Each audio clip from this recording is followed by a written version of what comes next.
Welcome to another Embodied Union podcast episode. I'm Charlie. And I'm Lindsay. And today we're going to talk about gourmet intimacy and what it actually looks like. Oh yeah. I'm going to put my voice on for the rest of the Please, session. will you? I heard, we didn't coin gourmet intimacy. I actually heard about this concept from Kim Anami. Mm-hmm. And she spoke about gourmet sex as something to compare to like junk food sex. So junk food sex being like just a quickie, hard, fast, you kind of just do it. Maybe you're on autopilot, doesn't quite hit the mark, but it's same every time, it's convenient. Junk food, right? And then there's gourmet sex where she speaks about having these like longer 3-hour intimacy dates that like change your life. And trigger people. The thought. Well, true. I used to be very triggered at the thought of 3 hours of intimacy when I hated intimacy.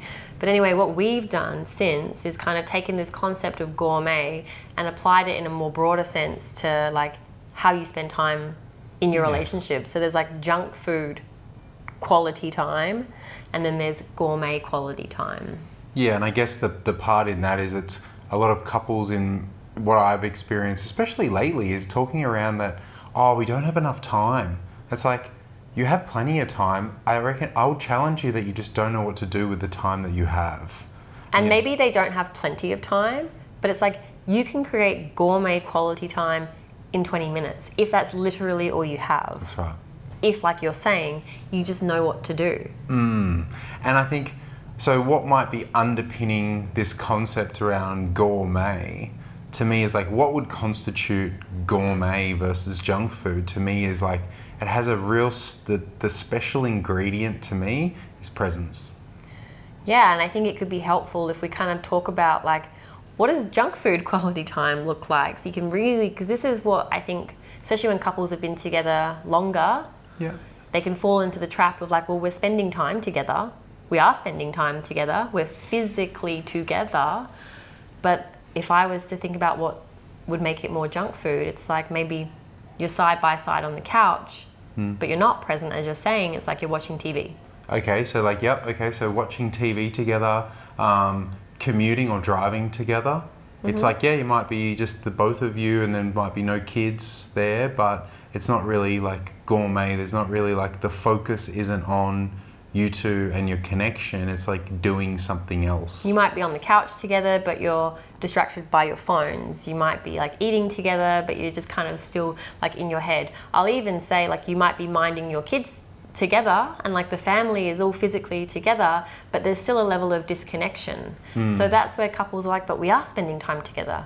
We spend time together all the time, but it doesn't quite hit the mark because it doesn't have that quality of being gourmet. And as you said, presence, like present together. Presence really is the key ingredient. And if you can bring your presence into a 15-minute interaction, that's way better than sitting side by side watching a movie binge for watching 3 hours or binge watching a show. Like every night, it's like, what's the habits? You come home, you have dinner, and then is it your default to just get on the couch and put something on and both of you zone out? Yeah. You know, it doesn't actually create connection. And then when it comes time to actually having some time together where it's like, oh, we need to now make time together. It's kind of like there's no build up, there's no anticipation, like there hasn't been the cultivation because the time together has been very neutral. Like I would understand this in the past of like having a partner that wants quality time as one of their love languages, and I would be thinking, well, we do spend a lot of time together, but it's not making the desire in that time happen. And this is like, can you imagine this scenario where a couple are spending physical time together on the couch? They've literally just spent 2-3 hours together, maybe it's even an hour, but then they go up to the bedroom to have sex and just say masculine partner like leans in wanting to, and it's like, well, I don't actually feel connected to you. Like we just spent time together, but I'm actually still not warmed up and primed for intimacy because we need the gourmet emotional quality time as the foundation to move into that. And so I've worked with so many couples in the past where the complaint is, well, we go to bed and then we're not having sex. And it's like, as the feminine on that side, I'm like, of course not. No. Of course not. Of course not. Absolutely not. Well, like they say, is like, I heard it recently, it's like, do anything with a woman but bore her. Don't bore her. So it's like, are you creating excitement? And I think this is why moving away from it being gourmet quality sex to gourmet quality time or intimacy, it's like, because we've spoken about this at length around sex is happening 24/7, it's like creating anticipation, creating desire, creating some fun, those sorts of things together, such that when you go to have sex, it already is set up powerfully. Because you're already feeling connected. It's like the intimacy and the emotional intimacy, like I already feel met by you, so it's quite easy to then slip into something, like into that deeper intimacy. Yeah. But what I really wanted, because I can hear the couples, some of the couples that I've worked with in the past, like the objection that we hear all the time is, yeah, but we still don't have time. So it's like, what are some gourmet quality time practices that couples can start implementing that actually don't take anything, they don't add more to their day, right? So well, the first thing to consider is, where are we having junk food quality time, and what are we willing to sacrifice so that we can have a different experience? Yeah. So that's the first thing to notice. And then, as I said, it's like you can have gourmet quality time in a 15-minute conversation where you're actually like distraction free, kids are away, it's eye to eye, there's lots of presence, and you're just like checking in with each other. Yeah. And I think that's probably a big point to make, is it's like, if we're wanting the peak of the mountain to be a better experience, how are we laying the foundation for that to happen? So I think it's really true. It's like, if I'm trying to spice it up in the bedroom, I need to probably look at all the other areas that are a bit untidied, like a messy. So like you say, creating quality time together to drop in, to feel connected emotionally or in other ways other than just straight to trying to do gourmet quality time over the top of a bunch of things that need to be cleared or addressed. True, if a relationship has a lot of water under the bridge or resentment or tension, then coming to this gourmet practice, whether it's sex or just intimacy, it's like we do need to do the housekeeping first. Absolutely. But then what is it that we can actually give couples to do? Like, I know for me, it's like our intellectual conversations is what ignites my entire body. Yes. You know, like when I feel like we're just kind of we're around each other all the time and we are talking, but it's kind of just about the day and it's a bit frivolous. Like, I don't feel it's connected to you. When we actually like go out for dinner and we sit down and it's just like, you look sharp and fancy and delicious, but we to talk about things. Yeah. And like that was the first thing that like attracted me to you, was the level of conversation. So I know for me, gourmet intimacy can just be like literally a good conversation. Yeah. And then some other practices that I know that we implement is like devotional massage practice. So maybe tonight it's like, I'm going to devote to you tonight. So it can be, even if you only have 30 minutes, it's like, I'm going to lay you down, I'm going to massage your body, I'm going to give you oils to smell, I might give you like a treat to eat, like I'll ignite the senses, I'll play music, I might dance a little, but I focus on like putting my presence into my hands and like giving you, like just, I'm devoting to you, you know, and then maybe the next night you do that for me, or the next week you do that for me, but that to me is very gourmet. It absolutely is. And it's not that it has to lead to sex. It doesn't even have to necessarily be sexual. It can be, but it can just be like, how can I just put my love into my hands and have you be as relaxed as possible? One of the things that I think of too is like, if I'm trying to create gourmet quality time, say for men that are thinking about doing this with their partner, is how could you do something that is a surprise for her that puts no pressure on her? So it could be a picnic, or it could be a walk somewhere that's really beautiful in nature, and just have it organized. Organize the snacks, organize the things, and have no outcome focused thing. Like, it doesn't have to lead towards sex. It's just, you've taken the initiative, you've planned it, and you're taking her to go and do it, and then leave it at that. Like, I feel like one of the things that I had to learn around creating this kind of scenario and anticipation is, say it is a devotional massage that I might give to you, it doesn't need to lead to sex.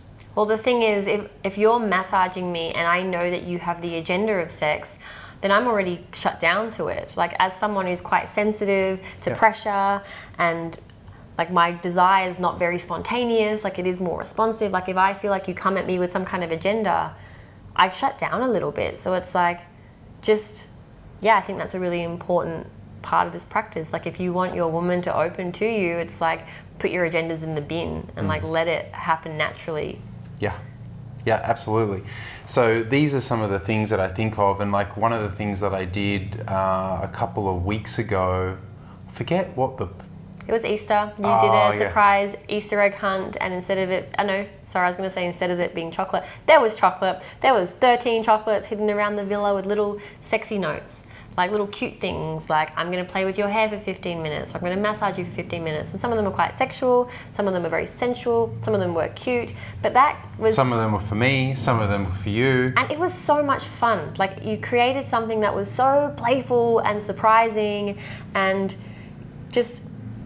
I loved it. And that really speaks into what you just said around like plan something, surprise her or him, do it for your man. Like it goes both ways, but anything like that. But what I think it's important that we also mention, like that took effort. It took thought. You had time, you did that. And for the couples who feel like, well, I just don't have time for that. Like, I would say if that's the time, I'm going to interrupt, sorry, but it's like no phones. Like that can be gourmet enough. If you're like haven't got extra time, but you want to make what time you do have more potent, it's like, it's actually by doing less is more potent. Like if you're both hyper stressed, overstimulated, overworked, maybe it's just pouring a hot bath together. Winter's coming in Southern Hemisphere, so it's like, maybe it's just some nice chill music. I'm not a big fan of alcohol and intimacy, but maybe it's a glass of wine and a warm bath together or something. Or a fire. Yeah, or even you make her a bath and she just has it herself. Like I can even say that as a man, like sometimes I know for me, one of my favorite things to do is to actually have your turn on be activated. And then it doesn't matter if I do anything with it or not. But it's just the fun of creating the turn on without then doing anything with it. So it's like, if I can create some scene or scenario for you with what little time we have, that feels good for me.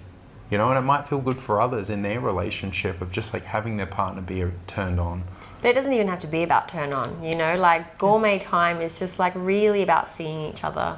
It's about being with each other. If you have 5 minutes, 10 minutes, 15 minutes, what about the 3-minute game? Yeah. Like if you're feeling a bit disconnected from your partner, play the 3-minute game where you take turns asking for something. Timer is set. I'd love for you to play with my hair for 3 minutes. Timer's on. And I just get to receive.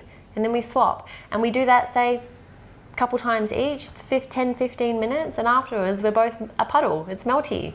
It's delicious. And then if that's all the time that you have, like, that's great. It's a really great start. It is. And I think of that, like, the Easter egg hunt being more like a 15-minute version of the 3-minute game. Like anything like that with the like limited amount of time, I think is like, even if you had 5 minutes, it would just be sitting in yab yum or just hugging each other. Just giving each other a hug for a couple of minutes. Just try that. Not just like that peck on the cheek as you walk out the door. It's like we're going to actually be here. For those 5 minutes where we're embracing, we're both actually here. And we're letting our nervous systems co-regulate. Breathe together. For the men, breathe with your partner. Hold, like keep with her breath to just have you guys sync up just for a moment. And then just notice what happens from there. Like notice how you might see her eyes a little different. And it's, in my opinion, the biggest, like I said before, the biggest ingredient around this is just the intention of presence in the action. It's not what you're doing, it's like how you're being when you're doing it. It makes it land so much stronger and so much better. Definitely. I think it could still be like quite helpful to give some like tangible things that people can bring their presents to, So we've given a bunch already, but like go for a walk together. If it's cold, drive in the car, go sit with the sun. Yeah. Like have your coffee together. Like just phones away. Make food together, eat without any screens. Yeah, gourmet quality time like that. Like a simple, go going down into nature together, spending some time together that way feels really like nourishing and really good. I mean, if you have more things that you want to do, it's like you know, book a weekend away, you know, go somewhere, do something. Like sometimes being in a different place really can create like both of you to drop into a different level or a different sense towards each other, or book a workshop in, like go and do something together to create some skills around it, or to have an experience more than anything. Like we've been going to like a spa every Sunday, you know, it's like go and have a sauna together, go and have a spa together, do something like that actually relaxes your nervous system, and no devices, and just get to connect. And like bring people in to support your children, you know. It's like I have kids, we can't do that. It's like there's someone in your life that can come and look after your kids for an hour, or you can get a babysitter. Like you have to lean into other people to support you, so you can support your relationship. And like the relationships that I see thrive, like once a week, an intimacy date, once a month, a weekend together, you know, like aim for that. I don't think that's unrealistic. If you really want it, if you want to like make it, like you have to prioritize this stuff. When you tell me you have no time, it's like you're actually just not creating the time. Get creative, get determined, be committed, knowing that that is going to give back to all the other areas of your life if you can just make it happen. It's like if you were dating someone for the first time, you somehow suddenly make things happen. You make space, you make the effort, conscious, like your best effort comes forward. You have to bring, like even if you're together with 3 kids 20 years later, there has to be a level of efforting, but finding the ease in the effort because you've cleaned up the tension, you're keeping your relationship clean. So it's all important. It's so important. I just thought of that then, and it's like you could bloody well dress up really nice for each other and make dinner at home. You know, like could be anything along those lines of just like making the effort, you know, for each other, with each other, because it's like you both then get to relish in each other, you know, it gets to be good. And I just want to finish on just saying, if you're a couple listening to this, or your relationship, you really feel like you just don't have the time, then all I want you to do is at the end of each day, before you go to bed, is you sit together eye to eye and you tell each other 3 things that you appreciate about each other.